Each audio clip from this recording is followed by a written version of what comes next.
কথাগুলো মেয়েদের উদ্দেশ্যে। একটা 1 টাকার চকলেটকে যদি প্যাকেট সহ মাটিতে ফালানো হয়, আর ওই মাটিতে যদি হাজার হাজার পিঁপড়ে থাকে, তবুও চকলেটের কোনো ক্ষতি হবে না। কারণ এই চকলেটটা প্যাকেট থাকার কারণে চকলেটের স্বাদ আর গান কিছুই পিঁপড়েরা বুঝতে পারে না, যেই কারণে চকলেটটার কোনো ক্ষতি হবে না।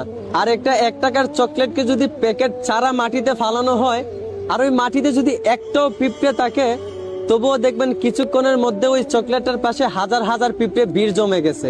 কারণ এই চকলেটটায় প্যাকেট নামক পর্দা না থাকার কারণে চকলেটটার স্বাদ আর ঘ্রাণ সহজেই পিঁপড়েরা বুঝতে পারে, যেই কারণে চকলেটটার প্রতি পিঁপড়েদের নজর যায়। ঠিক তেমনি একটা মেয়েও যদি রাস্তাঘাটে পর্দা করে বের হয়, আর ওই রাস্তায় যদি শত শত বকাটে ছেলেও থাকে, তবুও কোনো বকাটে ছেলের খারাপ নজর ওই মেয়েটার দিকে পড়বে না।